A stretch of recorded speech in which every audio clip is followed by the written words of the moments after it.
दोस्तों स्वागत है आप सभी का हमारे इस YouTube चैनल हाई टारगेट में। दोस्तों आज हम देखेंगे कक्षा 10वीं गणित में वास्तविक संख्या का दूसरा वीडियो। और दोस्तों इस वीडियो में हम लोग जानेंगे कि LCM और HCF क्या होता है और LCM और HCF का फुल फॉर्म क्या होता है, दोनों में अंतर क्या है और LCM और HCF से रिलेटेड किस तरह के प्रश्न आपके बोर्ड एग्जाम में पूछे जाते हैं, इसके बारे में पूरी जानकारी आपको इस वीडियो में देने वाले हैं। इसलिए आप लोग इस वीडियो को शुरू से अंत तक ज़रूर देखें। इसके बाद आपको LCM और HCF में कोई कन्फ्यूज़न नहीं रहेगा। तो जल्दी से वीडियो को लाइक कर दीजिए और अगर आप लोग इस चैनल पर नए हैं तो चैनल को भी सब्सक्राइब कर लीजिए। और दोस्तों पहला वीडियो नहीं देखे हैं तो जाकर के प्लेलिस्ट में पहला वीडियो देख लीजिए। तो चलिए सबसे पहले हम लोग जानते हैं कि LCM और HCF का फुल फॉर्म क्या होता है। तो देखिए सबसे पहले हम लोग HCF का फुल फॉर्म देखेंगे। तो दोस्तों HCF को हिंदी में महत्तम समापवर्तक कहा जाता है। HCF को हिंदी में क्या कहा जाता है, महत्तम समापवर्तक। और दोस्तों इसका फुल फॉर्म होता है हाईएस्ट कॉमन फैक्टर। क्या होता है, हाईएस्ट कॉमन फैक्टर। आप इसका स्क्रीनशॉट लेकर के रख सकते हैं या फिर इसको आप अपने कॉपी में नोट कर सकते हैं। चलिए उसके बाद देखते हैं LCM का फुल फॉर्म। देखिए LCM को हिंदी में लघुत्तम समापवर्तक कहा जाता है। और दोस्तों इसका फुल फॉर्म होता है लीस्ट कॉमन मल्टीपल या फिर इसको लोवेस्ट कॉमन मल्टीपल भी कह सकते हैं। क्या होता है, लीस्ट या फिर लोवेस्ट कॉमन मल्टीपल। अब चलिए दोनों का डिफिनेशन देखते हैं, यानी कि LCM किसको कहते हैं और HCF किसको कहते हैं।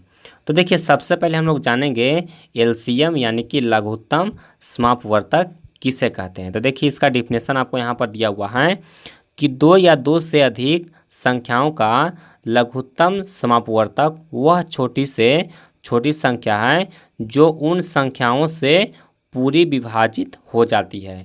यानी कि LCM क्या है, LCM वह छोटी संख्या है जो दो या दो से अधिक संख्याओं से पूरी विभाजित हो जाती है, उसको क्या कहा जाता है, LCM कहा जाता है। इसको हम लोग एग्जाम्पल से समझेंगे। पहले आप लोग क्या कीजिए कि इसका डिफिनेशन को अपने कॉपी में नोट कर लीजिए। चलिए उसके बाद देखते हैं HCF का डिफिनेशन यानी कि महत्तम समापवर्तक का। तो देखिए महत्तम समापवर्तक का डिफिनेशन है कि दो या दो से अधिक संख्याओं का महत्तम समापवर्तक वह बड़ी से बड़ी संख्या है जिसमें वह सभी संख्याएं पूरी विभाजित हो जाती है। देखिए फिर से पढ़ते हैं, कहता है दो या दो से अधिक संख्याओं का महत्तम समापवर्तक वह बड़ी से बड़ी संख्या है जिसमें वह सभी संख्याएं पूरी विभाजित हो जाती है। तो उम्मीद करते हैं कि आपको दोनों डिफिनेशन समझ में आ गया होगा। चलिए उसके बाद इसका कुछ फॉर्मूला देख लेते हैं, यानी कि LCM और HCF से रिलेटेड कुछ महत्वपूर्ण सूत्र देख लेते हैं। तो देखिए सबसे पहला सूत्र है कि भिन्नों का लघुत्तम समापवर्तक, यानी कि अगर भिन्न में कोई संख्या दिया हुआ रहे और उसका लघुत्तम समापवर्तक यानी कि LCM निकालना रहे। जैसे भिन्न में कहने का मतलब हुआ जैसे 2/5 दे दिया, 4/3 दे दिया, इस तरह से संख्या दिया हुआ रहे तो इसका LCM और HCF कैसे निकालेंगे। तो देखिए इसका LCM बराबर होगा अंशों का लघुत्तम समापवर्तक बटा हर का महत्तम समापवर्तक। अंश कहने का मतलब हुआ जो ऊपर रहता है उसको अंश कहते हैं और जो नीचे रहता है उसको हर कहते हैं। तो क्या करेंगे, अंशों का लघुत्तम समापवर्तक निकालेंगे और हर का महत्तम समापवर्तक निकालेंगे। उसी प्रकार से भिन्नों का महत्तम समापवर्तक यानी कि इसी प्रकार से भिन्न का अगर आपको HCF निकालना रहेगा तो क्या करेंगे, अंशों का महत्तम समापवर्तक बटा हरों का लघुत्तम समापवर्तक। अब देखिए इसको ट्रिक से आपको कैसे याद करना है। अगर आपको LCM निकालना रहे, भिन्न का LCM निकालना रहे तो सबसे पहले हम लोग अंशों का लघुत्तम समापवर्तक यानी कि अंश का LCM निकाल देंगे, उसके बाद हर का HCF निकालेंगे। उसी प्रकार से अगर आपको HCF निकालना रहेगा तो पहले हम लोग HCF निकालेंगे यानी कि अंश का HCF निकालेंगे, उसके बाद हर का LCM निकालेंगे। और दोस्तों अंश यानी कि आपको बताते हैं भिन्न का आपको लघुत्तम और LCM और HCF आपको 10th क्लास में नहीं निकालना है, इसलिए आप इसको याद भी कर सकते हैं और नहीं भी याद कर सकते हैं। लेकिन आपको कंपटीशन में ये आपको पूछा जाता है, यानी कि आपको दो आपको संख्या दे देगा या तीन संख्या दे देगा और पूछेगा कि इसका लघुत्तम समवर्तक और महत्तम समवर्तक क्या है। अब देखिए 10th में आपको क्या पढ़ना है, तो सिंपल सा आपको दो संख्या है या तीन संख्या उसका एलसीएम और एचसीएफ निकालना है। जैसे कह दिया कि 25 और 35 का एलसीएम और एचसीएफ निकालिए, इस तरह से पूछा जाता है।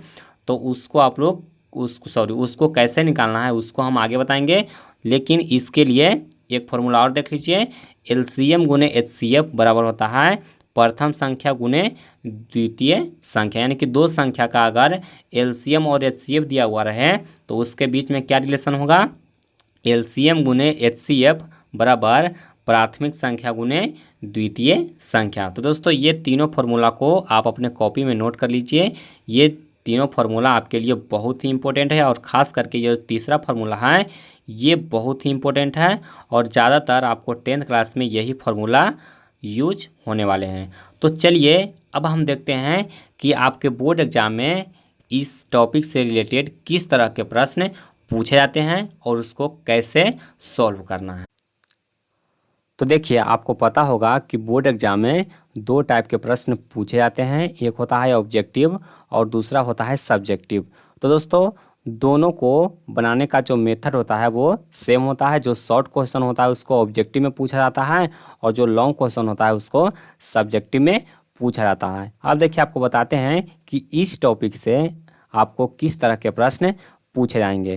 तो देखिए सबसे पहला आपको यहाँ पर दिया हुआ है कि निम्नलिखित संख्याओं को अभाज्य गुणनखंड के गुणनफल के रूप में व्यक्त कीजिए, यानी कि आपको यहाँ पर कुछ संख्या दिया हुआ है और इसको आपको अभाज्य गुणनखंड के गुणनफल के रूप में व्यक्त करना है। तो देखिए सबसे पहला संख्या को कैसे हम लोग व्यक्त करेंगे। तो देखिए सबसे पहला यहाँ पर एक नंबर लिखेंगे और यहाँ पर कितना दिया हुआ है 9240। 9240 को हम लोग क्या करेंगे अभाज्य गुणनखंड के गुणनफल के रूप में व्यक्त करेंगे। तो देखिए इसको हम लोग कैसे व्यक्त करेंगे, तो सबसे पहले हम लोग यहाँ पर लिख लेंगे देखिए 9240। अब देखिए हम लोग देखेंगे कि यह कौन सा न्यूनतम संख्या से डिवाइड होगा, तो उसको यहाँ पर सबसे पहले डिवाइड करेंगे। देखिए इस तरह से आपको रेखा खींच लेना है। देखिए इस तरह से सबसे पहले देखिए ये 2 से डिवाइड हो जाएगा, तो यहाँ पर सबसे पहले हम लोग इसको 2 से डिवाइड करेंगे। तो यहाँ पर कितना बच जाएगा, तो देखिए 2 चौक 8, 6 दूना 12, उसके बाद कितना बचेगा 20 दूना 40। इस तरह से आप डिवाइड करके देख सकते हैं। उसके बाद देखिए फिर 2 से डिवाइड होगा तो कितना बचेगा, तो यहाँ पर 23 दूना 46 और 10 दूना 20, 23 10 बच जाएगा। उसके बाद देखिए फिर ये संख्या है वो 2 से डिवाइड हो जाएगा। अब देखिए इसको 2 से डिवाइड करेंगे तो कितना बचेगा, तो यहाँ पर बच जाएगा 1 1 और कितना बच जाएगा 5 और 5, यहाँ पर देखिए 5 दूना 10। उसके बाद देखिए अब ये कितना से डिवाइड होगा, तो देख सकते हैं कि अब ये 2 से डिवाइड नहीं होगा। अब ये कितना से डिवाइड होगा, तो देखिए इसको हम लोग 3 से डिवाइड करेंगे। तो 3 से जब डिवाइड करेंगे तो यहाँ पर कितना बचाएगा, यहाँ पर बच जाएगा 385। उसके बाद देखिए अब ये 3 से डिवाइड नहीं होगा, अब ये 5 से डिवाइड होगा। तो 5 से डिवाइड करेंगे तो कितना बचेगा, तो यहाँ पर 77 बच जाएगा। अब देखिए 77 बच गया। अब ये कितना से डिवाइड होगा, तो 7 से डिवाइड हो जाएगा। अब देखिए 7 से 11 से 11 7 77 हो जाएगा। यहाँ पर 7 से डिवाइड हो गया। अब यहाँ पर क्या करेंगे, लिखेंगे इसलिए क्या लिखेंगे 9240 बराबर क्या लिखेंगे 2 कितने बार है, तो 1 2 3 बार है, तो यहाँ पर लिखेंगे 2 का क्यूब। उसके बाद गुना, उसके बाद देखिए 3 कितना बार है, 1 बार, तो सिर्फ 3 लिखेंगे। उसके बाद देखिए 5 कितना बार है, तो 5 1 बार है, तो यहाँ पर 5 लिखेंगे। उसके बाद 11 कितना बार है, 1 बार है, तो यहाँ पर हम लोग 11 लिख देंगे। और दोस्तों इसी तरह से हम लोग इसको क्या करेंगे अभाज्य गुणनखंड के गुणनफल के रूप में व्यक्त करेंगे। यही हमारा आंसर हो जाएगा। तो इसी प्रकार से आप दूसरा और तीसरा को भी चेक करके खुद से ट्राई कर सकते हैं। तो आप लोग दोनों सवाल को जल्दी से गुणनखंड के रूप में व्यक्त कीजिए और बताइए कि इसका सही आंसर क्या है, उसको जल्दी से कमेंट कर दीजिए। यानी कि इस तरह का प्रश्न होगा, आपको इसी तरह से सॉल्व करना है। अब चलिए इसी प्रश्न को और किस टाइप से पूछ सकता है। तो देखिए यहाँ पर दूसरा प्रश्न कहता है, यहाँ पर देखिए 23,750 में 5 का अधिकतम घात ज्ञात करें। यानी कि इस संख्या में 5 का अधिकतम घात ज्ञात करना है। और ये प्रश्न आपको ऑब्जेक्टिव में भी पूछा जा सकता है और सब्जेक्टिव में भी पूछा जा सकता है। तो देखिए इसको आपको कैसे सॉल्व करना है उसको हम आगे देखते हैं। तो देखिए सबसे पहले हम लोग क्या करेंगे, सबसे पहले इस संख्या को हम लोग क्या करेंगे, इसको गुणनफल के रूप में इसके गुणनखंड के गुणनफल के रूप में इसको हम लोग तोड़ देंगे। तो देखिए इसके लिए हम लोग क्या करेंगे, सबसे पहले हम लोग इस संख्या को यहाँ पर लिख लेंगे। देखिए यहाँ पर लिख लेंगे 23, उसके बाद 750। अब देखिए क्या करेंगे, यहाँ पर आप देख सकते हैं इस तरह से एक रेखा खींच लेंगे। उसके बाद देखेंगे ये संख्या है वो किस न्यूनतम संख्या से डिवाइड होगा। तो यहाँ पर हम लोग सबसे पहले 2 से डिवाइड करेंगे। तो जब 2 से इसको डिवाइड करेंगे तो कितना बचेगा, तो यहाँ पर बच जाएगा 1, उसके बाद बचेगा यहाँ पर 8, 7, 5। उसके बाद देखिए अब ये 2 से डिवाइड नहीं होगा, अब ये 5 से डिवाइड होगा। तो यहाँ पर 5 से डिवाइड करेंगे। अब देखिए यहाँ पर कितना बचेगा, तो यहाँ पर बचेगा 2 5 10, 2 3 और उसके बाद कितना बचेगा 7 5, इतना बचेगा। उसके बाद देखिए फिर ये 5 से डिवाइड होगा, 5 से डिवाइड करेंगे कितना बचेगा, तो इस बार 475 बचेगा। उसके बाद देखिए फिर 5 से डिवाइड हो जाएगा। देखिए फिर 5 से डिवाइड करेंगे तो कितना बचेगा 9 और 5 यानी कि 95 बच गया। उसके बाद देखिए फिर ये किस से डिवाइड होगा, 5 से डिवाइड होगा। फिर 5 से इसको डिवाइड करेंगे कितना बचेगा 19 बच जाएगा। अब देखिए 19 को हम लोग 19 से डिवाइड करेंगे कितना बचेगा 1 बचेगा। ये इसको लिख सकते हैं और नहीं भी आप लिख सकते हैं। यानी कि यहाँ पर हम लोग 23,750 बराबर हम लोग क्या लिख सकते हैं, इसको हम लोग लिख सकते हैं 2 गुने 5 गुने 5 गुना 5 गुना 5 और गुने कितना लिख सकते हैं 19, इतना हम लोग लिख सकते हैं। उसके बाद और इसको क्या लिख सकते हैं, इसको लिख सकते हैं 2 गुने 5 और इस पर पावर कितना है 1 2 3 4, तो यहाँ पर 4 लिख देंगे और गुना 19। अब देखिए 5 पर अधिकतम घात कितना है 4 है, तो यहाँ पर हम लोग लिख सकते हैं अधिकतम घात बराबर 4। यहाँ पर लिख देंगे अधिकतम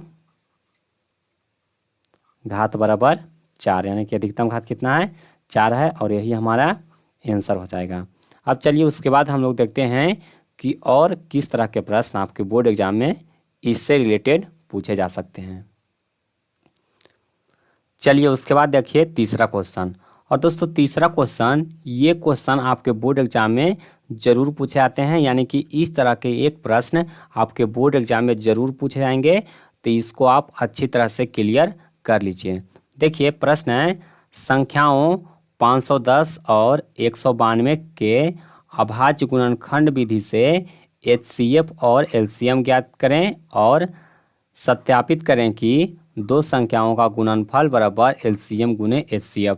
यानी कि 2 संख्या है, एक है 510 और दूसरा है 192।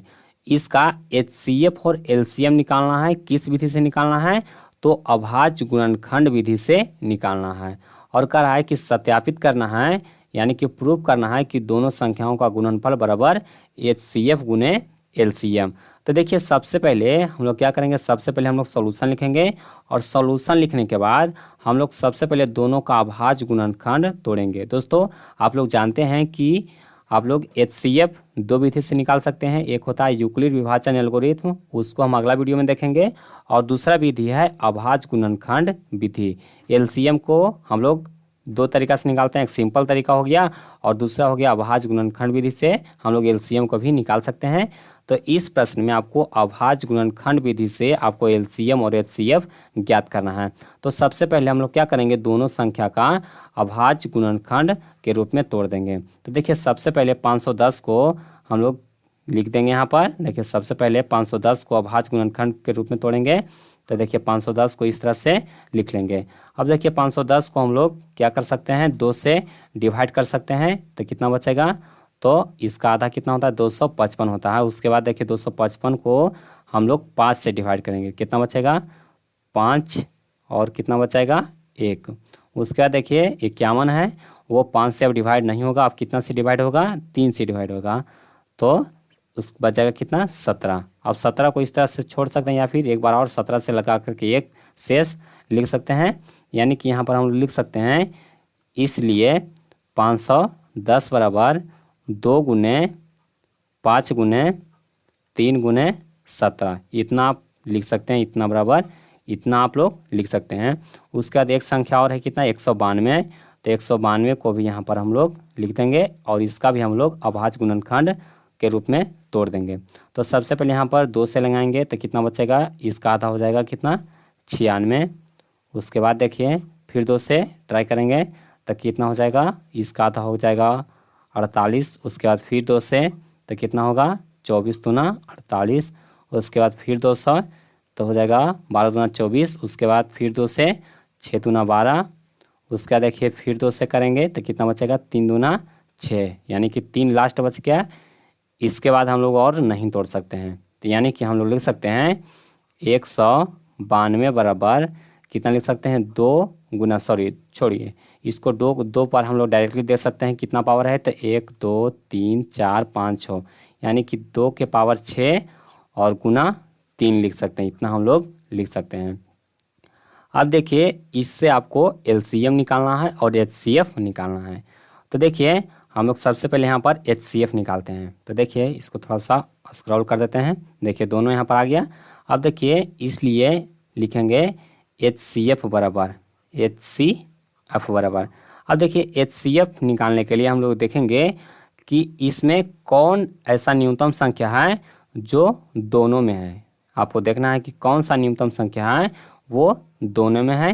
तो देखिए यहाँ पर दोनों में क्या है, इसमें 3 है और इसमें भी 3 है, इसमें देखिए 2 है और इसमें भी 2 है। इसके अलावा कोई और संख्या इसमें नहीं मिल रहा है। इसमें देखिए 2 मिल रहा है, इसमें भी 2 मिल रहा है, 3 मिल रहा है और 3 मिल रहा है, यानी कि यहाँ पर 2 गुना 3 लिखेंगे, इसका एचसीएफ कितना हो जाएगा 6 हो जाएगा। इसी तरह से आपको निकालना है, यानी कि जो संख्या दोनों में मिलेगा उसको आपको गुना कर देना है, तो उसका एचसीएफ निकल जाएगा।